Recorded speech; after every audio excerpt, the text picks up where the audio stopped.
Bienvenidos a Rumbo a Jerusalén, un estudio profundo de la lección de escuela sabática con el profesor Luis Enrique López. Lección número 13 para el 29 de junio de 2019. Terminamos con toda esta serie de lecciones, las etapas de la familia. Hemos visto todo un proceso de circunstancias que pueden ocurrir a la familia. Dios les bendiga y Dios les guarde en esta última lección que vamos a realizar. Que todo glorifique el nombre de nuestro Dios, que toda esta experiencia recorrida durante todo este trimestre te pueda ser como marcos de referencia, versículos, citas que marquen nuestra vida, nos permitan finalmente una reconciliación profunda con el Rey de Reyes, el amado Jesucristo. Así que en el nombre del Padre, del Hijo y del Espíritu Santo, hagamos posible que esta lección glorifique su nombre. Dice el título de la última lección: ¿cómo reconciliarse en el tiempo del fin? Digamos mejor, en el fin del tiempo del fin. Estamos en ese proceso. El tiempo del fin comenzó en 1798 con el fin de la profecía de los 1260 días. Ahí debería predicarse con fuerza la segunda venida de Cristo. Y ahí fue donde apareció la iglesia adventista, que significa advenimiento, el séptimo día, que exalta el sello de la creación, el cuarto mandamiento del santo sábado. Malaquías 4, 5, 6 dice: aquí yo os envío al profeta Elías antes que venga el día de Jehová grande y terrible. Él hará volver el corazón de los padres hacia los hijos y el corazón de los hijos hacia los padres, mutuamente, de los padres hacia los hijos y los hijos hacia los padres. No sea que yo venga y hiera la tierra con maldición. El último libro del Antiguo Testamento, hay esta profecía, esta promesa, tiene que ver con la familia. Muy bien el autor del folleto, muy apropiada. Cualquiera que dice el folleto, cualquiera que sea la fase por la que atraviesa tu familia, cualquiera que sea la etapa, cualquiera que sea nuestra condición o la de nuestra familia en este momento, podemos y debemos vivir a la luz de las promesas de Dios, aferrándonos a ella con todo nuestro corazón. En esta última semana del trimestre, dice aquí, trataremos de extraer lecciones para nosotros hoy, en base a algunas historias bíblicas y promesas y experiencias de varios contextos. Porque muy probablemente tengas dificultades, temores, preocupaciones, más allá de quien sea, lugar donde esté y cuál sea la fase de tu vida. Afortunadamente adoramos a un Dios que no solo sabe lo que enfrentamos, sino también estamos seguros de que va delante de todo ello. El día domingo vamos a trabajar la profecía de los corazones reconciliados, versículo de memoria, Malaquías 4. Luego, reunión familiar, algo que pasó con la viuda de Sarepta. Reconciliados en el altar, ¿se acuerda? Cuando descendió fuego, aquel altar donde estaba el profeta Elías. Bueno, vamos a tocar ese punto en relación con el contexto de las familias y su reconciliación final con nuestro Dios. Reconciliación en el Jordán también. ¿Qué pasó allí? Vamos a extraer lecciones para nuestros días cuando Juan el Bautista se encontró con Jesucristo. Y finalmente la reconciliación de los últimos días. El profeta Juan para nuestros días. Va a ser interesante toda esta lección en el marco de esta reconciliación. Dice el día domingo, la profecía de los corazones. Malaquías 4, 5, 6. De aquí yo os envío al profeta Elías, que ve antes que venga el día de Jehová grande y terrible. Él hará volver el corazón de los padres hacia los hijos. Quiere decir que al final no hay una conexión perfecta, armónica entre padres e hijos. Mire cómo esto está vaticinado más de 2000 años atrás, pues casi 2400 años de nuestra época a cuando se escribe el libro de Malaquías. Y ya se estaba prediciendo que al final iba a haber una desconexión completa en la familia. Corazón de los padres hacia los hijos, no iba a haber interacción. Allí la comunicación no iba a estar muy buena. Iba a estar cada uno por su lado, aun cuando son los hijos, aun cuando son los padres. Y el corazón de los hijos hacia los padres también dificultad. Por eso la Biblia es una guía tremenda y cuando uno lo acepta, imagínense, Es seguro el camino que tú y yo hemos de transitar. Estamos viendo aquí, con más de 2000 años atrás, 1400 años casi cumplidos, exactamente, un poquito más, ya se predecía la condición antes de que viniera Cristo Jesús. Y por eso la certeza de que Cristo viene pronto. Advenimiento, por eso advenimiento. Adventista significa advenimiento. Esperamos un suceso grandioso que cambiará el mundo. La segunda venida de Cristo. Así como la primera venida de Cristo cambió la historia antes y después de Cristo, ahora la historia final, el final del dolor y del sufrimiento de la clase humana. Pero antes que ocurra eso, viene el profeta Elías. Dice aquí la revelación. Para volver el corazón de los padres hacia los hijos y el de los hijos hacia los padres. No sea que yo venga y hiera la tierra con maldición. O sea que yo venga, no esté armado esto y aquí mira que no va a quedar nadie vivo para contar la historia. Sin embargo, Dios se anticipa y nos manda esta promesa. Dice aquí, el día domingo 23 de junio, en los días de Malaquías, el llamado de Dios a la nación, volveos a mí, a vosotros. Oiga esto.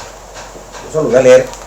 Malaquías 3, 7, palabra de nuestro Dios. Dice la palabra inspirada. En los días de Malaquías. Desde los días de vuestros padres, vamos a leerlo, el 6, porque yo Jehová no cambio. Por esto, hijos de Jacob, no habéis sido consumidos. Desde los días de vuestros padres, os habéis apartado de mis leyes. Está hablando el profeta, ¿verdad? La voz de Dios allí. Y no lo guardasteis. No guardasteis mis leyes. Volveos a mí. Dice la revelación aquí en Malaquías 3:7. Volveos a mí y yo me volveré a vosotros. Ha dicho Jehová de los ejércitos. Mas ¿cuál fue la respuesta de ese pueblo en ese momento histórico? Mas dijiste, ¿en qué hemos de volvernos? Estaban tan apartados de Dios. Profesaban el nombre de Dios. Eran el pueblo de Dios histórico, judío, en aquel momento, el libro de Malaquías, capítulo 3, versículo 7. Dios les dice, volveos a mí, y todavía ellos tienen la osadía de decir, ¿en qué hemos de volvernos? Cuando se sigue leyendo, entonces Dios les dice, ¿en qué se habían apartado de Dios? ¿Cómo habían robado a Dios? Etcétera, etcétera. ¿Pero en qué hemos de volvernos? Fíjese, que es terrible, hermano, creer que estamos muy bien con Dios y andamos más mal que quién sabe qué. Con la arrogante respuesta dice, ¿en qué hemos de volvernos? Malaquías 3:7. El frustrado profeta anunció que se daría una nueva oportunidad para el reavivamiento. Malaquías recordó la revolucionaria reforma iniciada por Elías en Primera de Reyes 18:37. Es una promesa tremenda. Dios, tú vuelves a ti el corazón de ellos. Vamos a leer después. Primera de Reyes 18:37. Un poquitico para que vean. Primera de Reyes 18:37. El profeta Elías dice, respóndeme Jehová, respóndeme para que conozca este pueblo que tú, oh Jehová, eres el Dios y que tú vuelves a ti el corazón de ellos. Eso fue con el profeta Elías, cuando descendió fuego del cielo. Entonces aquí este llamado se ratifica, como dice aquí, ¿verdad? Malaquías recordó la revolucionaria reforma iniciada por Elías. Esto es el versículo que acabo de leer allí. Y precisamente aquel milagro grandioso produjo el inicio de una gran reforma en aquel momento histórico. Y predijo que haría volver el corazón de los padres hacia los hijos y el corazón de los hijos hacia los padres, en el versículo que dimos allí, Malaquías 4:6. Hay una gran reforma, hay una gran reconciliación que Dios promete, en la medida que estemos con Él, en la medida que no nos apartemos de su dirección. Hermanos, amigos, créanlo, no importa la denominación donde usted esté, pero nosotros como iglesia, al predicar esto, hay un gran momento de reconciliación antes de que venga Cristo. Tus hijos, mis hijos, tus seres queridos, que de alguna manera han sido impactados por esta palabra, conocieron el Evangelio y que hoy nos están adorando, pero allí tienen esta palabra bendita. Dios obrará, no es que los va a forzar, Dios obrará, Dios llamará la atención. Vamos a especificar más adelante. Así como cuando el profeta hizo descender fuego del cielo, el pueblo despertó. Bueno, Dios hará cosas maravillosas al final, persecución, leyes violatorias a la ley de Dios, como la ley de Mical, y una cantidad de cosas que van a hacer despertar a aquellos que hasta hoy están fuera de la iglesia. O los mismos que están dentro de la iglesia, pero como el pueblo de Israel, ¿en qué nos debemos de volver? Estamos bien. No, hermano, ustedes están apartados de Dios. Qué ceguera tan horrible. Igual a la iglesia de la Odisea. Apocalipsis capítulo 3. No tienen necesidad de nada. La iglesia en los últimos días no tiene necesidad de nada. Cristo está fuera de la iglesia. Y tiene que llamar, tiene que como implorar: yo quiero entrar en ustedes. No puede forzar la puerta del corazón. Tenemos que abrirla, somos nosotros. Pero Dios al final implorará, por su misericordia tratará de rescatar a esos que están afuera. Y también los que estamos adentro, que podemos estar enseguecidos, creyendo que estamos muy bien, pero estamos más lejos que quién sabe qué. Y hasta podemos decir: ¿pero en qué nos hemos de volver? Yo estoy muy bien con Dios. Y mire como Dios lee en Malaquías 3:7, como se lo decía. Bueno, dice que, ¿qué crees que significa la frase volver el corazón? Hay varias aplicaciones posibles, dice el folleto en estos versículos. Una se refiere a la reconciliación del pueblo de Israel con el Señor Dios, como Padre, Isaías 63:16, etcétera, etcétera. Otra se refiere a la reconexión de las generaciones posteriores con sus antepasados fieles a través de la renovación del pacto. Y otra se refiere a la restauración y la renovación de las relaciones familiares. Las relaciones entre padre e hijo es una expresión práctica de la fidelidad del pacto con Dios. Aquí también el cumplimiento de la responsabilidad hacia los padres y los hijos está entrelazada con la herencia continua de la nación y la bendición de Dios. En la medida que, como dice aquí, ¿cuál es la conexión entre una relación restaurada con Dios y las relaciones restauradas con nuestra familia? Porque una debe preceder a la otra. Primero tenemos que reconciliarnos con Dios. En la medida que aceptamos el consejo de Dios, podemos entrelazar los lazos tremendos entre la familia. Y recuerden, esta profecía está en proceso de cumplimiento. Dios, y en este trimestre, pudiéramos decir, y gracias a Dios que termina con esta parte de todo el trimestre, el llamado de Dios a reconciliar. Y si lo tomamos en el contexto, como se dice, escatológico, ya al fin, por algo estamos estudiando esto en este momento histórico. Por algo la gran preocupación que las sociedades tienen en el mundo. Por ejemplo, en República Dominicana hicieron un plan maravilloso, ¿verdad? Comenzaron casi a finales de abril del 2019, repartieron casi 1.500.000 libros acerca de la familia. Se movieron cantidades de personas, hermanos, pastores, todos allí a repartir casa por casa hasta donde alcanzó, regalando en la calle, en los automercados, libros acerca del gran problema de la familia. No es nada casual. Dios tiene al mando, Dios está al control de este mundo. Y si lo tomamos, repito, escatológicamente, hermano, pronto viene Cristo Jesús. Y desea que haya esa reconciliación, que podamos entender a nuestros hijos y que los hijos nos puedan entender a nosotros. Pero indudablemente, primero tiene que haber la reconciliación con el Rey de Reyes y Señor de Señores Jesucristo, que implica todos estos consejos que durante 13 sábados hemos venido estudiando, y muchos más, porque esto es como una síntesis de cómo debe ser una familia. Como siempre se lo he dicho, el fundamento es entender que nosotros no podemos confiar en nosotros mismos, ni confiar en lo que la sociedad, ni que los grandes terapeutas, psicólogos, psiquiatras, especialistas en familia, que aquí, que allá, pero que no tienen el temor de Dios, que no tienen la dirección del Espíritu Santo. No podemos, ni la experiencia de mamá, ni de papá, porque ellos fueron así. Si está sembrada en Cristo, si está orientada por Dios, y tú en tu raciocinio y yo en mi raciocinio, dirigido por el Espíritu Santo, entendemos lo que Dios quiere con nosotros, y yo entiendo que yo no puedo, yo no soy amo de mis propios caminos, Jeremías 10:23. El corazón mío es engañoso, hasta mis errores ocultos, yo los desconozco. Hay caminos que me pueden parecer a mí muy correctos, pero son caminos malos, terminan en caminos de muerte, creyendo que me la estoy comiendo y que lo estoy haciendo muy bien en mi familia, en tu familia, pero estamos equivocados. Pues a los que aceptamos que somos débiles, que no tenemos esa capacidad para discernir no todo lo que brilla es oro, lo que aparentemente es bueno, pero detrás es engaño, detrás es falso. Dios sí ve, Dios sí lee el corazón. Por eso uno se deja guiar, lo que dijimos, guíanos Dios, dirige nuestros caminos, dirige nuestros pasos. Bueno, hermano, hoy nos están diciendo, el mundo se va a acabar, Cristo viene pronto. Cristo va a ajustar cuentas con todas las naciones, presidentes, pueblos, iglesias. y va a traer un remanente de todas las denominaciones que guarde los mandamientos y tenga el testimonio de Jesucristo. La última iglesia, Apocalipsis 2 y 17, contra la cual Satanás se fue a hacer guerra para destruirla. Tienen el espíritu de la profecía, Apocalipsis 19:10, que tiene que ver con cuando dice guardan los mandamientos y tienen el testimonio de Jesucristo. ¿Cuál es el testimonio de Jesucristo? Apocalipsis 19:10. Ese último pueblo que va a ser aterrorizado, que va a ser considerado como la secta aborrecible, que va a ser considerado como el antagonismo de las naciones, como el que subvierte el orden mundial satánico que ya está agarrando cada vez más fuerza, el que se va a ir en contra de estas leyes que desde Estados Unidos, la América protestante, unido con el catolicismo y todos los aliados a nivel del mundo, van a tratar de convertir al mundo, van a tratar de unir al mundo, ¿verdad?, bajo una sola fe, bajo un ecumenismo que no es la verdad, sino en las conveniencias políticas, religiosas y económicas. Allí va a haber un pueblo que va a decir eso es falso.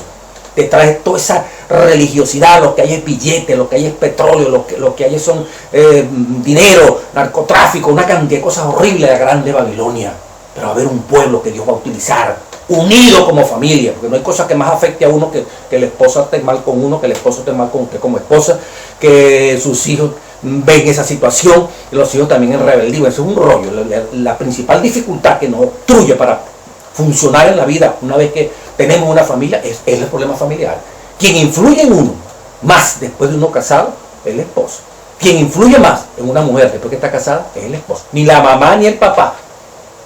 Entonces Dios sabe que tiene que arreglar si le permitimos ese problema interno familiar para poder utilizarlo y predicar este mensaje. Ya finalmente el fuerte pregón, que la gente vea que si hay gente sincera, si hay gente honesta, que hay gente que camina con Dios, y si somos fieles y Dios nos da ese privilegio de estar pertenecer a esa última generación, físicamente dice nuestros rostros brillarán como el rostro de Moisés, como cuando estuvo en esa comunión íntima con Dios. La gente tendrá que decidir, ya se presentó las evidencias, ver la imagen de Dios reflejada en esa última familia que van a entrar al reino de los cielos, que van a vivir los momentos más terribles de opresión y de persecución, las plagas, pero va a haber familias que van a quedar unidas alabando el nombre de Dios. Antes que se cierre esa gracia, la gente va a ser conmovida por la santidad de esos seres, de esa familia que Dios va a utilizar, que comprendieron este mensaje de Malaquías, y Dios reconcilió padres con hijos e hijos con padres. Volverán, se unirán, no importa que no estén esparcidos, Dios los llamará y ellos oirán. Si deciden o no, es cosa de ellos, pero Dios hará un último intento y lo sigue haciendo hoy, así como le dice la Odisea, está a la puerta clamando, Él quiere golpear la puerta, está anhelando entrar, pero el amor al mundo, el yo, la prepotencia, el creer que ya estamos salvos, nos faltan todas las alas para volar, impide abrir la puerta para que Cristo entre. Bueno, hermano, el día de la reunión familiar, la lección del 24 de junio, podríamos resumirla porque a veces buscarle esto aquí, como dice el folleto, estamos tratando de sacar lecciones, de acuerdo a lo que plantea el folleto, de cosas que pasaron en el Antiguo Testamento, adaptarlas al día de hoy. A veces es un poco difícil hacer eso, pero el autor se metió en esto y bueno, allí uno trata también de que esto sea similar a lo que está planteando. Por ejemplo, esta reunión familiar, y estamos hablando de esta reconciliación, y ahora vamos a Elías con la viuda de Sarepta. Bueno, ¿qué tiene que ver esto con esto? Ya va. Reconciliada con Dios, esta mujer, cuando experimentó una vivencia personal con Dios mismo, al ver resucitar a su hijo. Dice aquí, sin embargo, cuando las verdades de la palabra de Dios, la parte final de este día lunes, se experimentan personalmente y se produce el arreglamiento y la restauración en las relaciones familiares, la convicción llega con mayor fuerza al corazón. Sin embargo, cuando las verdades de la palabra de Dios se experimentan personalmente y se produce un arreglamiento, hablando de la viuda de Sarepta, cuando esta mujer vio que Elías resucitó a su hijo, cuando esta mujer se dio cuenta del tremendo milagro que había ocurrido, hermano mío, esta mujer quedó atónita. Vamos a buscar un poquito eso en Primera de Reyes.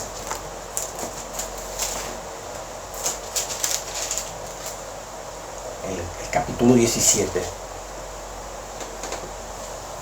Primero, esta mujer respondió, 17:24. Entonces la mujer dijo a Elías: ahora conozco que tú eres varón de Dios y que la palabra de Jehová es verdad en tu boca. Ella era una mujer que creía en Dios, a su manera ella profesaba a Dios y vivía, dice Profetas y Reyes, a la luz de esa revelación que tenía de Dios, pues.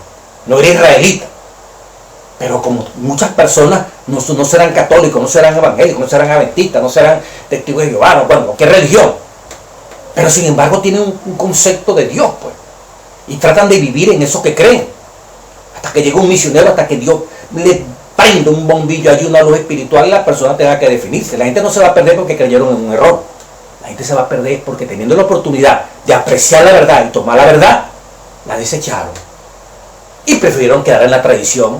Yo soy así, nadie me va a sacar de aquí. Yo nací evangélico, evangélico me va a quedar. Yo soy adventista, adventista me va a quedar. No, si llega la luz que nos permite ver que estamos equivocados, bueno, tenemos que avanzar. ¿Entienden? O sea, nadie se va a perder porque está creyendo en un error. Es porque teniendo el privilegio de recibir verdad, la rechazó. Yo tengo ese privilegio de recibir verdad, avanzo en ella, crezco en ella, y lo mismo tiene que hacer usted. Por eso Dios tiene muchas ovejas en otros rediles, y Dios va a seguir hablando.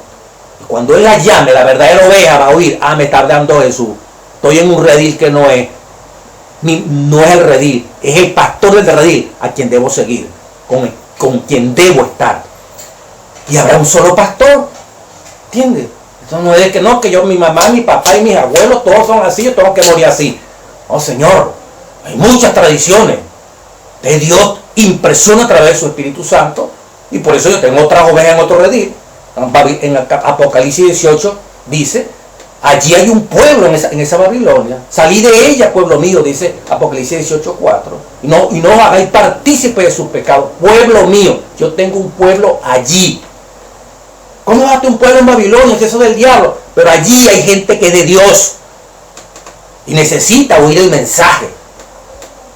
Entonces nosotros tenemos que tener la mente abierta para oír a Dios hablando. Esta mujer caminaba con Dios, no vio de Sarepta, y como cuando vio el milagro tremendo, cuando tuvo ese encuentro fuerte con Dios, vamos a decirlo así, ver que su hijo murió, hermano mío, su vida cambió. Ah, ahora conozco, dice el versículo 24, que tú eres un varón de Dios, Elías, y que la palabra de Dios es verdad en tu boca. Lo que tú dices, eso es verdad, eso es palabra de Dios. Qué maravilloso esta mujer. Y sirvió esa reconciliación, vamos a decir la palabra, entre el hijo que murió y ahora vuelve a la vida. Esa reconciliación con su hijo, nuevamente Dios le permitió, pero más importante que la resurrección del hijo fue nada menos y nada más que la reconciliación con el Dios verdadero. Y hasta doctrina falsa que tenía salieron de su cabeza. Dice versículo Primera de Reyes 17:17. Después de estas cosas aconteció que cayó enfermo el hijo del ama de casa, que es la viuda de Sarepta, y la enfermedad fue tan grave que no quedó en el aliento, en el hijo. Y ella dijo a Elías, mira la expresión de una doctrina rara: ¿qué tengo yo contigo, varón de Dios? Primera de Reyes 17:18. Has venido a mí para traer a memoria mis iniquidades y para hacer morir a mi hijo. Había la creencia, ¿verdad?, que si uno tenía pecados, que esto aquí, que para allá, entonces Dios para castigarlo a uno, Dios le mataba a un hijo. Esa creencia existía allí, propagada. Por ejemplo, en Miqueas 6:7. Daré mi primogénito por la rebelión, por mi rebelión, el fruto de mis entrañas, por el pecado de mi alma. Miqueas 6:7. Esa creencia había. Se me murió el hijo porque yo ando muy mal. Se me murió el hijo porque yo estoy haciendo cosas indebidas. Como si Dios de esa manera tortura y castiga. Conceptos paganos. Bueno, ella pensó, tenía esa creencia diabólica que no es de Dios, pero no era por eso. Dios quería glorificar su nombre. Y él le dijo, dame acá a tu hijo.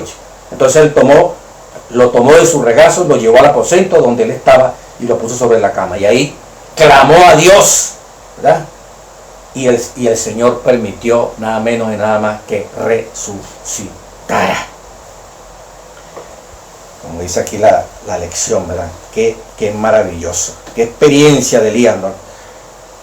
lo relaciona con la anulación de esa creencia. Bueno, la mujer creía en esto, que los hijos morían era por uno andaba en pecado, pero gracias a Dios se sobrepuso a eso con el milagro maravilloso, con la presencia de un varón de Dios, reconciliación con Dios, de una mujer que no era del pueblo de Israel. Ahora ve que Dios es verdadero, que Dios es fuerte, que la palabra de ese hombre que está allí, Elías, no, es de Dios, no hay para dónde coger. Reconciliado en el altar, martes 25 de junio. Primera de Reyes 18. Primera de Reyes 18, 20 al 45. Y se escribe a continuación de qué trata esencialmente este episodio completo. Aunque el contexto sea totalmente diferente, ¿cómo pueden aplicar los principios que se observan en esta historia? Primera de Reyes, capítulo 18. Interesante analizar esto. Aunque el contexto sea totalmente diferente, ¿cómo puede aplicar los principios que se observan en esta historia a la vida familiar? Bueno, entonces, allí ocurrió algo interesante. Y vamos bíblicamente a trabajar con esto. Elías y los profetas de Baal. Convocó a todos los hijos de Israel y los reunió el profeta, Primera de Reyes 18:20, en el Monte Carmelo. Tres experiencias del Monte Carmelo las voy a explicar ahorita.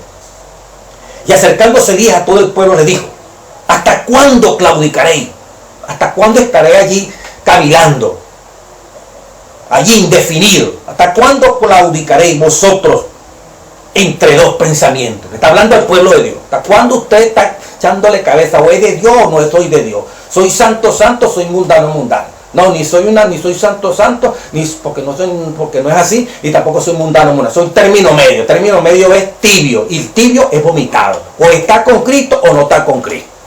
Aquí no hay media tinta.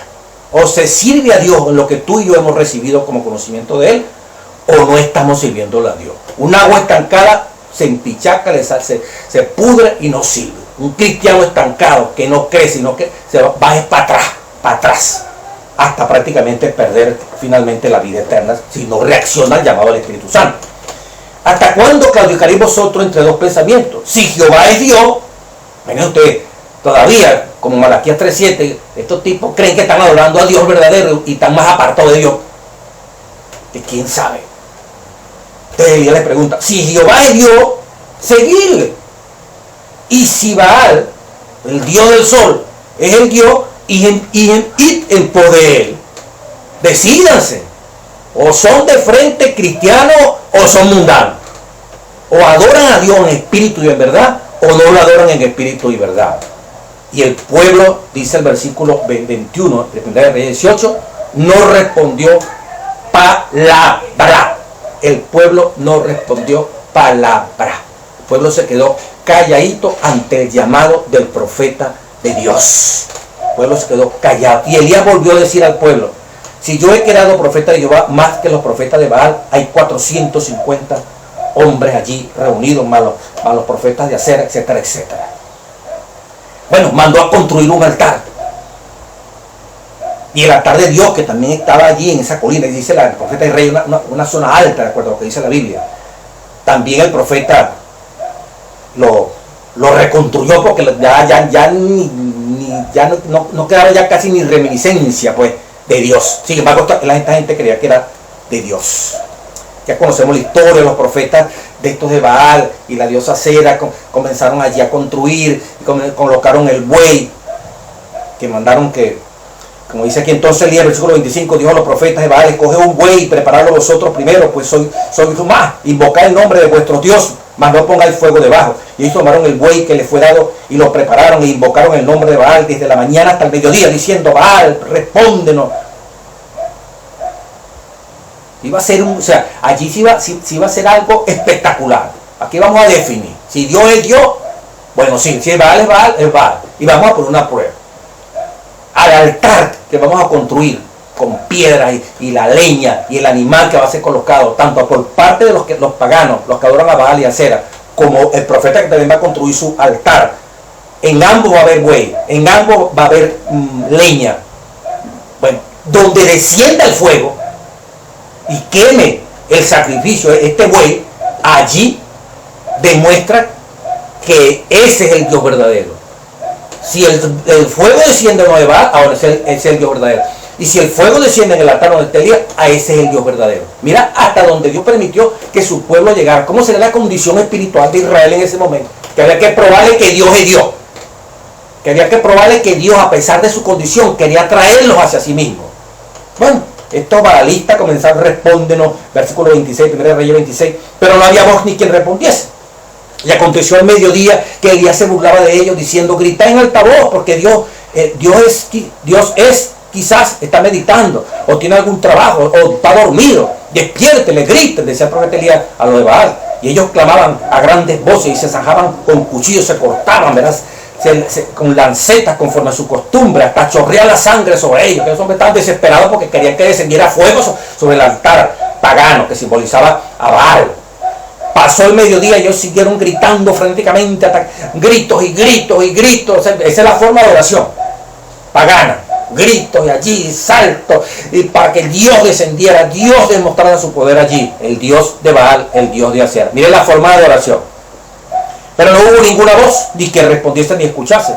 En el versículo 30, 1 Reyes 18, entonces dijo Elías a todo el pueblo, acercaos a mí. Y todo el pueblo se le acercó, y él arregló el altar que Dios ya estaba arruinado. Después del mediodía, y tomando Elías 12 piedras conforme al número de las tribus de los hijos de Jacob, recordó ese pacto, en el cual había sido dada palabra de Jehová diciendo, Israel será tu nombre. Y edificó con las piedras un altar en el nombre de Jehová. Después hizo una zanja alrededor del altar en que cupieran 2 medidas de grano. Preparó luego la leña, cortó el buey en pedazos y lo puso sobre la leña. Y dijo, llenad 4 cántaros de agua y derramadla sobre el holocausto, sobre la leña. Échenle bastante agua al altar, a los animales que están allí, a ese animal que está allí, ¿verdad? Diciendo, hacedlo otra vez. Y otra vez lo hicieron. Dijo aún, y hacedlo la tercera vez. Échenle agua a esos parejos. Imposible que eso vaya a agarrar fuego estando impregnado de agua. De manera que el agua corría alrededor del altar y también se había llenado el agua, la zanja. 36. Cuando llegó la hora de ofrecer el holocausto, ya el sacrificio vespertino, Elías dijo, Jehová Dios de Abraham, de Isaac y Israel, sea hoy manifiesto. De la oración de Elías, sea hoy manifiesto, Dios, que tú eres Dios de Israel y que yo soy tu siervo y que por mandato tuyo he hecho todas estas cosas. Versículo 37, clave. Respóndeme, Dios, respóndeme para que conozca este pueblo, para que conozca este pueblo, oiga, para que conozca este pueblo que tú, oh Jehová, uno, eres el Dios. Miren la condición a que había llegado ese pueblo. Y aun cuando este pueblo no entiende que estaba con Dios, pero no conocía a Dios, no estaba intimidado con Dios. No sabes lo que te pasa a ti, lo que me puede pasar a mí. Sí, conocemos a Dios, hablamos de Dios, estamos en una iglesia y cantamos y predicamos, asistimos a una iglesia, pero no hemos intimidado, no estamos casados, no hemos aceptado que Dios es como nuestro esposo. Dios es lo más íntimo que puede haber en nuestro corazón. Respóndeme, oh Jehová, para que conozca este pueblo que tú, Jehová, eres el Dios. Segundo, y que tú vuelves a ti el corazón de ellos, a pesar de la incredulidad, de esa situación tan terrible. El Señor dice, y que tú vuelves a ti el corazón de ellos. Qué bonito, ¿verdad? Pruébale que tú estás dispuesto a traerlos, que tú los estás llamando. Volveos a mí, yo quiero que se reconcilien conmigo. Entonces cayó fuego de Jehová y consumió el holocausto, la leña, las piedras, el polvo, aún lamió el agua que estaba en la zanja. Y viéndolo todo el pueblo se postraron, se arrodillaron y dijeron, mire el reconocimiento, Jehová es el Dios, Jehová es el Dios. Descubrieron el agua tibia, diría uno. ¿Ah? ¿Desde cuándo Jehová es el Dios? Y ellos mismos estaban y que sí, Jehová es mi Dios, pero necesitaban un impacto, necesitaban ser sacudidos, necesitaban ser estremecidos. ¿Hasta cuándo, dijo Elías antes de comenzar este asunto? Ustedes van a estar, ¿son de Dios o no son de Dios? Claudicaré entre los dos pensamientos. Entonces después que ven esa teofanía, esa manifestación tremenda de Dios, dijeron, Jehová es el Dios, Jehová es el Dios. 2 veces dijeron, Jehová es el Dios. El profeta de Reyes, página 113, dice: Israel por fin despertaba, desengañado y penitente. Veía cómo cuánto habían deshonrado a Dios. Sintieron espíritu de arrepentimiento. Cuánto habían deshonrado. Necesitamos hoy una teofanía de esa clase. Necesitamos hoy que Dios nos impacte, que nos haga ver nuestra condición. Quiero decirle, tomado también de Profeta de Reyes, la página 113, dice: antes de la oración, Elías le recordó al pueblo la larga apostasía que había despertado la ira de Jehová. Elías los invitó a humillar su corazón, a retornar al Dios de sus padres, a fin de que la maldición que había quedado sobre la tierra quedara disipada. ¿Qué tiene que ver esto con la familia de hoy en día? Fíjate que el milagro grande ocurrió ya a la puesta de la tarde. El sacrificio ya matutino, vespertino, ya de la tarde. Ese culto familiar. Allí se reunieron. Allí confesaron pecado. Allí frente a una situación de apostasía, de separación de la verdad, pero aún pretendiendo que tenían la verdad, el Señor tuvo misericordia. Como dice el folleto. La respuesta que Elías pidió indicaba que Dios los había llevado de vuelta consigo, para que conozca este pueblo que tú vuelves a ti el corazón de ellos. Nosotros no podemos volver nuestro corazón a Dios, solo podemos responder a su gracia. Por nuestra propia cuenta no podemos. Fíjate cómo esta gente pensaba que estaba con Dios. Hoy en día se necesita ese encuentro. Todo está acabando, hermano mío, familia de Dios que estamos aquí. Necesitamos tener un Carmelo personal, un Monte Carmelo, que descienda el fuego, que descienda el Espíritu Santo. Que Dios nos haga sentir la necesidad de arrepentimiento, lo que es la pecaminosidad del pecado. Que todos los días hay un culto en nuestro hogar, vespertino, matutino, donde como familia, padre, madre, hijo, todo el que esté allí entienda que necesitamos de Dios, que purifique nuestras vidas. Que es casi imposible, como era imposible que la candela fusionara con agua allí y que prendiera candela el buey junto con la madera. Si eso estaba inundado, de 3 veces llenaron eso de agua el altar del que Elías levantó para Dios. ¿Cómo iba a coger candela eso? Era un imposible. Sin embargo, Dios hizo descender y todo el buey, hasta el agua que estaba en la sala, todo eso se fumó. Lo que parece imposible en tu vida y en mi vida, el fuego de Dios es capaz de transformar. Así como el oro, que hay que meterle candela para que brille, bueno, también el fuego de Dios hará brillar nuestras vidas. El Espíritu Santo hará brillar nuestras vidas. Necesitamos reconciliarnos como familia en ese altar, en ese Carmelo, allí en el hogar. Hubo un Carmelo allí cuando Elías. Hubo un Carmelo hoy en nuestro hogar. El profeta Elías sigue funcionando, ya vamos a ver.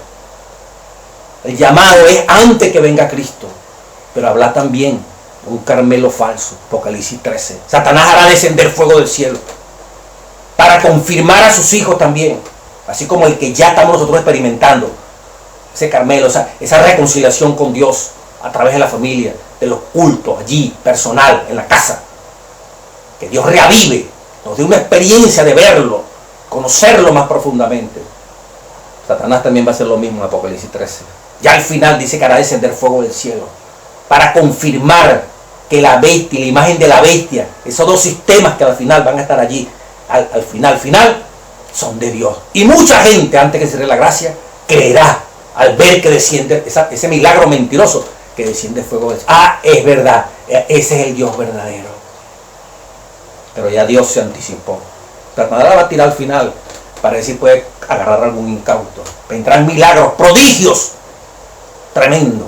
Satanás también para atraer a su gente. Por eso esto no es de milagro. Más que milagro, es de conversión. Es de tener la certeza en la verdad. A la final, Dios permitirá que existan esos milagros. Pero también se verá que el pueblo de Dios lleva poder. También hará prodigios. No eso hará descender fuego. No ese Carmelo. No necesitamos ese Carmelo. Ya hoy deberíamos estarlo experimentando como consecuencia del primer Carmelo, Monte Carmelo, del profeta Elías. Reconciliación en el Jordán, miércoles 25 de junio. Bueno, allí también ocurrió algo maravilloso, ¿verdad? Junto a la predicción de Gabriel, Lucas 1:17, y la confirmación de que Juan el Bautista era el Elías predicho, Mateo 11:14, 17, 12 y 13, los autores de los evangelios afirman que Juan el Bautista fue el mensajero que preparó el camino del Señor. Malaquías 11:10, Marcos 1:2, Lucas 7:27. Comparar con Malaquías 3:1. Esto es indudable. Ten en cuenta que los aspectos principales del mensaje de Juan, ¿en qué sentido su mensaje fue revolucionario? Mateo 3:2, 8:14, 3:2:8, 14:4, Marcos 1:2, toda una cantidad de textos que está allí. San Juan Bautista dice, preparaba el camino del Señor, enderezar sus sendas. Y el mensaje, arrepentido, hacer frutos dignos de arrepentimiento. Malaquías, vamos a leer Malaquías como se predice, de varios textos que están allí, pero vamos a buscar el libro de Malaquías. Malaquías capítulo 3, versículo 1. He aquí yo envío mi mensajero, el cual preparará el camino delante de mí, y vendrá súbitamente a su templo el Señor a quien buscáis, Jesucristo, al lugar, ¿verdad? A su templo, dice, al lugar santísimo, quiere decir esto. Pero aquí hablando de la primera parte, he aquí yo envío mi mensajero. Ese mensajero era el profeta Juan, el segundo Elías, que iba a preparar el camino, nada menos y nada más, ya con la cita que le he mencionado, para la aparición de Jesucristo. Mateo 3:2, buscarlo para que sea una cita de esta. San Mateo capítulo 3, palabra de nuestro Dios, versículo 2. Vamos a leer el versículo 1. En aquellos días vino Juan el Bautista predicando en el desierto de Judea y diciendo, arrepentidos porque el reino de los cielos se ha acercado. Pues este es aquel de quien habló el profeta Isaías cuando dijo, vos que clama en el desierto, preparad el camino del Señor, enderezad sus sendas. No penséis hacer pues fruto digno de arrepentimiento. Este hombre comenzó a llamar al arrepentimiento al pueblo de Dios, preparando el camino, como dice aquí, preparando el camino del Señor, enderezad su senda, enderecen los caminos. El llamado de Juan de reconciliación que el pueblo tenía que hacer con Dios, de su pueblo ya en el tiempo de Jesús, preparando el camino para que cuando Jesucristo apareciese, esta gente pudiera comprender que este era el Mesías que por miles de años estaban esperando. Por eso el mensaje contundente del San Juan el Bautista. Dice aquí el folleto, así como un agricultor labra la dura tierra con el fin de prepararla para recibir la semilla, Juan denunció el pecado e instó a los pecadores a arrepentirse. La naturaleza humana es tal que sin autoexamen, sin tomar conciencia de la verdadera condición individual, no siente la necesidad de algo mejor. Y alguien tiene que despertarle la conciencia. Alguien tiene, porque solito no va a poder hacerlo. Nos consideramos bien como ese pueblo judío y hoy en día muchos de nosotros. El mensaje de Juan condujo al pueblo a la santidad. El auténtico arrepentimiento siempre se caracteriza por la humildad y por procurar la ayuda de Dios para cambiar el comportamiento. Al exponer la hipocresía superficial egocéntrica de quienes proclamaban que Abraham era su padre, trató de desentrañar el significado más profundo de la fe de sus padres. A Juan se le mostró que Jesús era el Cordero de Dios cuando presentó a Jesús de esta manera en Juan 1:29. Leer esa experiencia de Juan 1:29. O sea, el mensaje de Juan era reconciliar también, de reconciliación.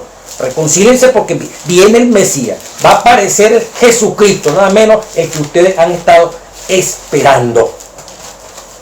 Entonces, había que producirse una reforma tremenda.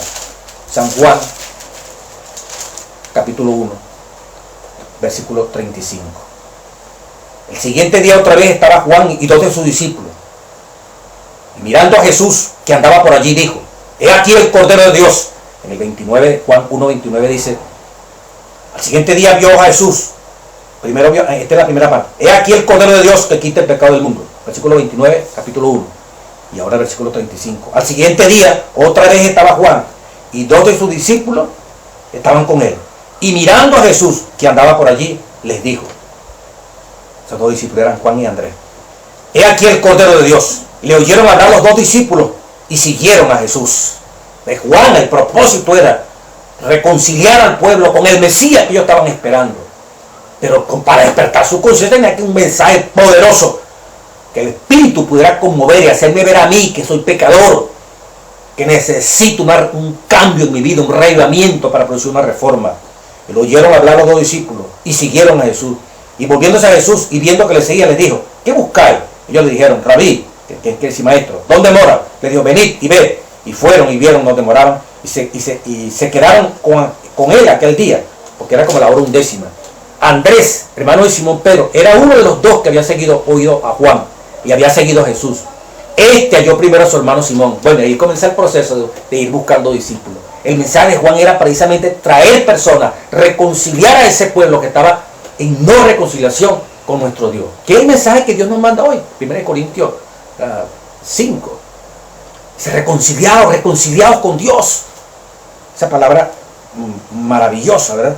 Y Juan fue mandado precisamente en este trabajo hermoso, pues, de reconciliación. Quiero leer algunas cosas aquí. Dice de Juan el Bautista.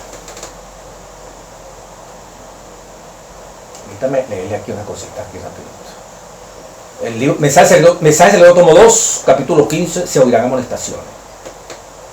Dios se buscó un mensajero en Juan el Bautista para preparar el camino del Señor. Este debía dar al mundo un testimonio resuelto al reprochar y denunciar el pecado. Lucas, cuando anuncia su misión, aprovecha aquí reconciliación en los últimos días, de jueves 27, Lucas 1:17, dice con oración. ¿Cómo captan nuestro mensaje estas palabras? ¿Cómo captan nuestro mensaje estas palabras? Lee Lucas con oración 1:17. ¿Cómo captan nuestro mensaje estas palabras? Mira lo que dice aquí, como buscando una respuesta. Dios buscó un mensajero. Lucas, cuando anuncia su misión y su trabajo, dice, e irá delante de él con el espíritu y el poder de Elías, el profeta Elías, para hacer volver los corazones de los padres a los hijos y de los rebeldes a la prudencia de los justos, para preparar al Señor un pueblo bien dispuesto. Esa es la misión, prepararse en un pueblo bien dispuesto. Para, como dice aquí Lucas 1:17, Juan iba a hacer volver los corazones de los padres a los hijos, como dice Malaquías, ya se estaba cumpliendo, y de los rebeldes a la prudencia de los justos, para preparar al Señor un pueblo bien dispuesto. Mire, después que Elías del Antiguo Testamento, en el Rey 18, ocurrió ese milagro que llevó al pueblo de Dios a entender que Dios era su Dios, que vio como Dios los atraía hacia él a pesar de esa condición horrible, dice el capítulo 12 de Profetas y Reyes, de Rey Laurel. Una vez muertos los profetas de Baal, porque después los mataron, voy a tomar para conectar aquí con Lucas 1:17, quedaba preparado el camino para realizar una poderosa reforma espiritual entre las 10 tribus del reino septentrional. Elías había presentado al pueblo su apostasía, igual como aquí dice que lo va a hacer Juan el Bautista. Lo había invitado a humillar su corazón y volverse al Señor. Los juicios del cielo habían sido ejecutados, habían muerto los profetas. El pueblo había confesado su pecado y había reconocido al Dios y sus padres como el Dios viviente. Y ahora iba a retirarse la maldición del cielo y se renovarían las bendiciones temporales de la vida. La tierra iba a ser el refrigerada por la lluvia. Elías dijo acá, sube, come y bebe, porque una gran lluvia suena. Luego el profeta se fue a la cumbre del monte para orar. 3 años y medio sin lluvia. Después que hubo esta conversión, después que el pueblo de Dios reaccionó, vinieron las lluvias de gracia. Literales, después de 3 años y medio, el profeta fue a orar y llovió, hermanos. Diríamos nosotros, después de esta reconciliación tremenda que tenemos que hacer en el altar familiar, allí de frente, igual como el profeta Juan también, representando a Elías, llama al arrepentimiento, llama a la conversión, vendrán lluvias, no de agua literal, la lluvia tardía, se derramará el Espíritu Santo. Y fíjense que no está hablando del nombre de una organización, Está hablando de familias que pertenecen a organizaciones y en la cual Dios está trabajando. Pero es la familia allí. Y la familia impactará a la iglesia. Y la iglesia a la nación. Oh, hermano. Dios tiene también un Elías moderno. Hay una iglesia mundial que se está preparando también. Y que tiene que preparar el camino para el regreso triunfal del Señor Jesucristo. Como dice aquí. Para hacer volver a los corazones de los padres a los hijos. La reconciliación, padres con hijos, hijos con padres.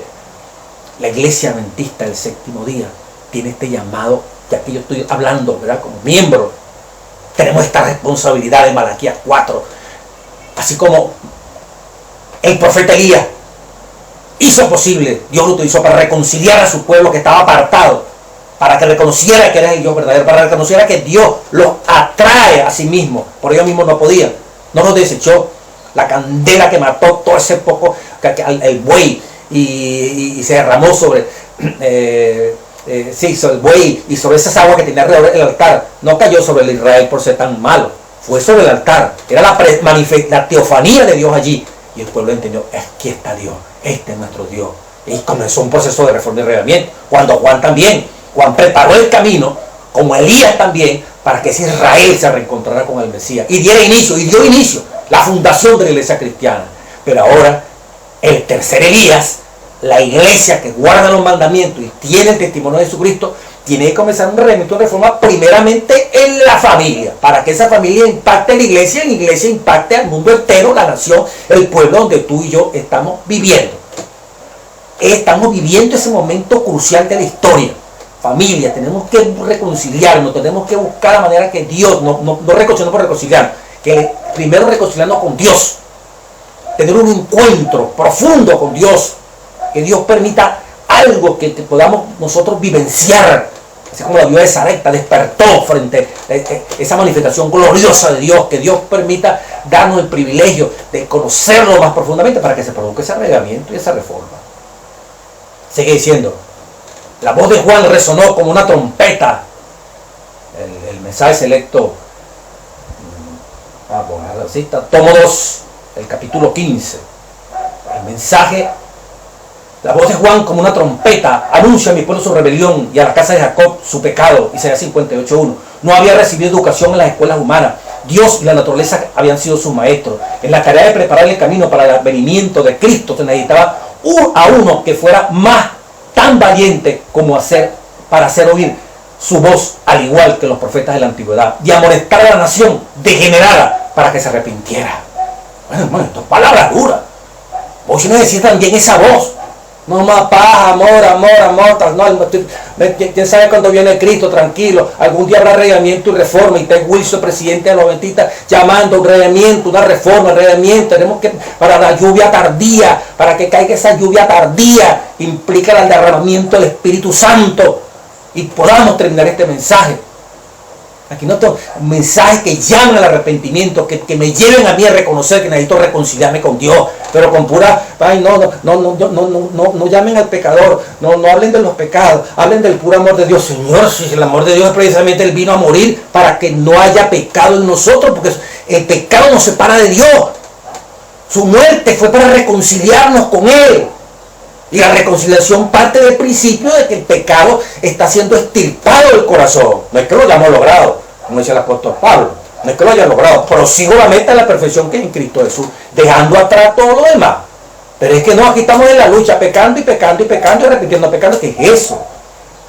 Y creyendo que estamos con Dios, pero el egoísmo, el orgullo, la prepotencia, la rivalidad. Yo soy el que mando, yo soy el que dirijo. No hay más nadie. Y estamos allí metidos como veíamos en Malaquías 3:7. Ellos no sabían que estaban apartados de Dios. ¿Por qué no vamos a volver a Dios? Decían, no estamos bien. El Laodicense, yo estoy bien, no tengo necesidad de nada. Apocalipsis 3. Y Jesús le dice, no, tú eres un pobre, miserable, desnudo, tú no tienes vida. No eres frío ni eres caliente, eres tibio. Y el tibio yo lo vomito de mi boca. El que no es ni una cosa ni la otra, ni es cristiano, ni es mundano, yo lo vomito. Ese cristianismo es aborrecible. Entonces es necesario, ante ese diagnóstico, no de una iglesia, es de Cristo, Apocalipsis 3, 16 en adelante. Tenemos que reaccionar. Señor, despierta mi espíritu, no sé que yo te he engañado aquí. Y se cumpla Mateo 7, 21, 22. En aquel día muchos me dirán, en tu nombre hicimos milagros, en tu nombre echamos demonios, en tu nombre profetizamos. ¿Y qué le respondió Jesús? No os conozco, no os conozco, no os conocí. No sé quién era usted, pero en tu nombre predicamos y echamos demonios. No los conozco, apartados de mí. Nunca os conocí, nunca, ni siquiera cuando te bautizaste.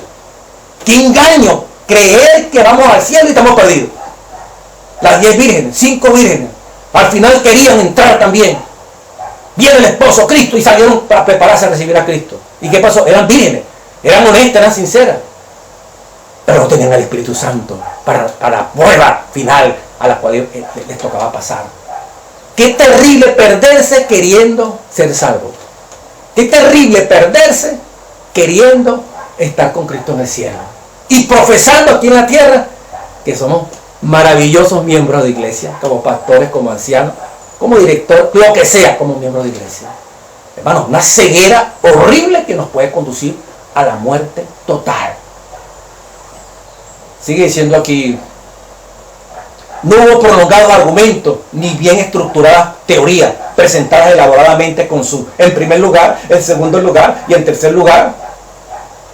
En cambio, se advertía una elocuencia pura e innata en las sentencias cortas, y cada palabra llevaba con ella la certidumbre y la verdad de las poderosas advertencias dadas. Juan el Bautista reprochó abiertamente el pecado de los hombres de ocupación humilde, de los hombres de elevada alcurnia. Declaró la verdad a los reyes, a los nobles, ya fuera que la escucharan o la rechazaran.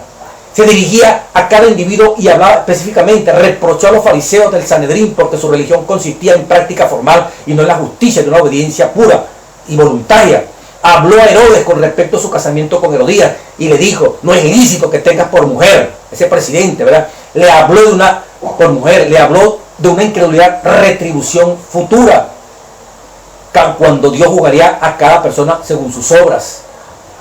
En estos días finales también debe llevarse a cabo una obra como la de Juan el Bautista, y debe predicarse un mensaje como el suyo. Lo dice aquí, mire, la lección del día, de la parte del viernes 28 de junio.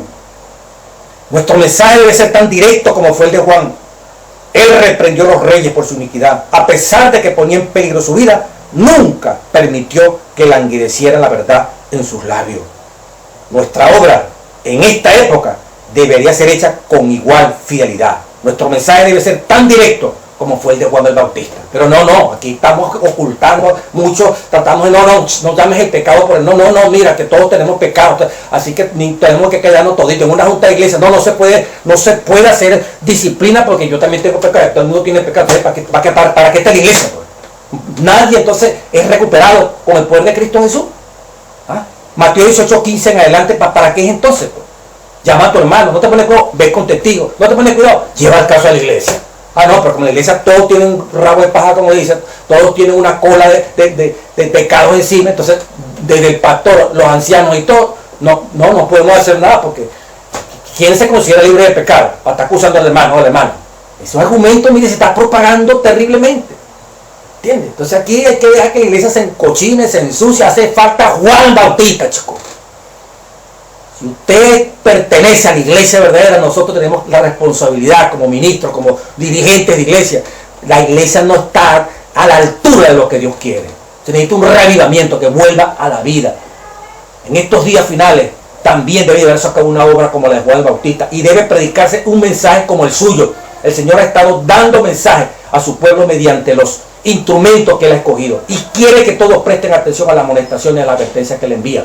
El mensaje que precedió el ministerio del Hijo de Dios fue: arrepentido, publicano, arrepentido, fariseo y saduceo, porque el reino de los cielos se ha acercado. Mateo 3:2. Nuestro mensaje no debe ser paz y seguridad. 1 Tesalonicenses 5:3. Como pueblo que cree el pronto regreso de Cristo, tenemos una obra que realizar y un mensaje que proclamar. Prepárate para venir al encuentro de tu Dios. Amós 4:12. Debemos elevar la norma, no bajarla. Cada vez en la mayoría de las iglesias la cizaña es la que hace ruido.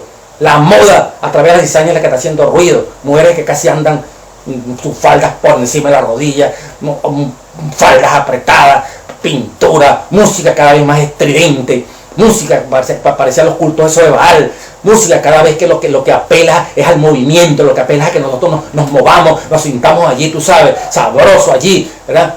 No, hermano. Esto tiene que cambiar, la gente comiendo parejo, lo que sea. Que hay que pecar, no, pues hay que darle parejo a la carne, hay que darle a las bebidas gaseosas. El mismo estilo de vida que el Satanás ha impuesto en estas sociedades para destruir, para producir diabetes, para producir presión arterial alta, problemas cardiovasculares, para dañar los riñones. Y hay un mensaje, consejo sobre el régimen alimenticio. No, pero no, le cuenta el profeta dijo, no le pongo cuidado a eso. No, hermano, un mensaje de paz y seguridad. Prepárate para encontrarte con tu Dios. Debemos elevar la norma y predicar el mensaje del tercer ángel. Nuestro mensaje debe ser tan directo como era el de Juan. Él censuró a los reyes por su iniquidad, condenó el adulterio de Herodes, a pesar de que su vida corría peligro. La verdad no endureció en sus labios, no enmudeció. Y la obra que llevamos a cabo en esta época debe ser igualmente fiel. Los habitantes del mundo de hoy son como los moradores de la tierra en la época del diluvio. Hay deberes especiales que deben realizarse, reproches especiales que deben darse a este periodo, en este periodo de la historia terrena. El Señor no dejará a su iglesia sin reproche y advertencia. Los pecados se han puesto de moda, pero no por eso son menos ofensivos a la vista de Dios. Se los disculpa, se disminuye su gravedad, se los excusa, se recibe amistosamente a las mismas personas que están introduciendo teorías falsas y conceptos falsos, que confunden la mente del pueblo de Dios, que atenúan sus sensibilidades con respecto a lo que son los principios rectos. De este modo la conciencia se ha tornado insensible a los consejos y a los reproches que se han dado. La luz impartida y la exhortación al arrepentimiento que ha sido extinguida por las nubes de la incredulidad y la oposición introducida por los planes y las invenciones humanas. En esta época, justamente antes de la segunda venida de Cristo en la nube de los cielos, el Señor llama a hombres que estén dispuestos a ser fervorosos, a preparar un pueblo para que espere el gran día del Señor. Los hombres que han pasado los hombres que han pasado largos periodos en el estudio de los libros no están revelando en sus vidas ese ministerio fervoroso que es esencial para este tiempo del fin. No dan un testimonio sencillo y directo. Los ministros y los estudiantes necesitan la infusión del Espíritu de Dios. Los llamamientos realizados con fervor y oración de parte de los mensajeros de alma íntegras crearán convicciones. No se necesitará que hombres eruditos hagan esto, porque ellos dependen más de la ilustración obtenida en los libros que de su conocimiento de Dios y de Jesucristo a quien ha enviado. No se necesitará que hombres eruditos hagan esto, porque ellos dependen más, los llamados, más de ilustraciones obtenidas de los libros que de su conocimiento de Dios y de Jesucristo a quien ha enviado. Todos los que conozcan al Dios verdadero y viviente también conocerán a Jesucristo, el unigénito, y predicarán a Jesucristo y Él crucificado. ¿Piensa alguien que los mensajes de amonestación no llegarán hasta aquellos a quienes Dios reprocha? Los que son reprochados pueden levantarse indignados y procurar acallar mediante la ley al mensajero de Dios, pero al hacer esto no están poniendo la ley sobre el mensajero, sino sobre Cristo, quien dio el reproche y la amonestación. Cuando los hombres ponen en peligro la obra y la causa de Dios debido a su conducta equivocada, no oirán la voz del reproche. Si esto tuviera que ver únicamente con el que hace el mal, si el daño no pasara de él, entonces él solo debería recibir la verdad. Él solo debería recibir las palabras de amonestación, Pero cuando su conducta provoca un daño definido a la causa de la verdad y pone en peligro las almas, Dios requiere que la advertencia se proclame con la misma amplitud que tiene el perjuicio que ha sido realizado. Los testimonios no serán obstaculizados. Las palabras de reproche y de advertencia, el claro así dice Jehová, vendrán de los instrumentos señalados por Dios, porque las palabras no se originan en el instrumento humano, sino que preceden de Dios, quien los designó para que realicen su obra. Si se realiza una demanda judicial en los tribunales terrenos y Dios permite que siga adelante el juicio, se debe a que su propio nombre ha de ser glorificado en esa corte. Pero el infortunio sobrecogerá a la persona que decidió realizar la demanda, esta obra. Dios lee los motivos de cualquier índole que sean. Ora para que Dios enseñe a nuestros hermanos a ser íntegros y a no transigir. La causa de Dios ha sido dañada por hombres inconsecuentes que actúan en ella, y cuanto antes se los separe, tanto será mejor. Dios llama a hombres de fidelidad a toda prueba. No tiene lugar en situaciones de emergencia para los hombres de dos caras. Quiere a hombres capaces de colocar su mano sobre su trabajo erróneo y decir, esto no está de acuerdo con la voluntad de Dios. Acabo de leer nada menos y nada más el mensaje selecto. Mensaje selecto tomo 2. capítulo 15, se oirán amonestaciones. Bueno, hermano, Dios llama a la reconciliación final. Sí creemos que es la final. Final. Cristo viene pronto. Y nuestra familia tienen que recibir el fuego del Espíritu Santo, que nos convierta, que nos haga sentir la pecaminosidad del pecado, que experimentemos el llamado de Juan, el llamado del profeta Elías, el llamado del Espíritu Santo hoy en día, arrepentido, que sintamos dolor, que Dios produzca en nuestro corazón, nos dé el espíritu de arrepentimiento y no nos dé miedo, no nos dé temor. Dios quiere hombres a toda prueba, Dios quiere hombres que no sea paz y seguridad, Dios quiere hombres que llamen el pecado por su nombre, hombres y mujeres, por amor al pueblo, para que se salven. Dios quiere que se manifieste la piedad primitiva. Dios quiere que reavivamos el espíritu de los profetas, el espíritu de los apóstoles, para que la obra termine y esté un pueblo preparado, que lo va a ver. Ya sobre el mar de Vivo, Apocalipsis 15, ahí están ya los que van a quedar vivos, los 144.000, Apocalipsis 7, una gran multitud. Sí, va a haber multitud, y un grupo especial, los 144.000, que nada menos y nada más honrarán a Dios, estos que quedarán vivos. A pesar de que han pasado más de 6.000 años, habrá un grupo de hombres y mujeres que quedarán vivos y que recibieron el mensaje de Juan, recibieron el mensaje de Elías, el tercer Elías, y pusieron su vida en armonía con la palabra de Dios. Permite que usted y yo seamos parte de esa familia que Dios va a trasladar al reino de los cielos. Que Dios nos cuide, que Dios nos guarde. Esto es personal, esto es familiar. Que la gracia divina, que el fuego divino consuma toda escoria en tu vida y en mi vida, para que mamá, papá, la esposa, el esposo, los hijos y los que están afuera, tranquilos, Dios tiene un plan, Dios tiene ovejas en otro redil, y aunque su corazón no está vuelto a Dios, Dios tratará de atraerlo, Dios tratará y golpeará la puerta de su corazón y llamará antes de que venga el día terrible, como dice el profeta Elías. Así confiemos en esas promesas, consagrémonos, y gracias al Espíritu Santo por todo este trimestre que dedicamos a la familia como punto de referencia, punto que nos indica la última profecía en cuanto a la familia, la reconciliación a través del poder del Espíritu Santo. Que ese impacto se haya producido en este trimestre en tu familia y en mi familia. Y si no, busquémoslo de corazón para ser herederos del reino de los cielos. Dios le bendiga. Esperamos seguir estudiando el próximo folleto y rumbo a Jerusalén. Recuerda, si te gustó esto, envíalo a otros amigos. Hay personas que me dicen, mira, que no me llegó el mensaje, que el video no me llegó. Bueno, dele una campanita que está allí. Rumbo a Jerusalén. Dios le bendiga. Dios le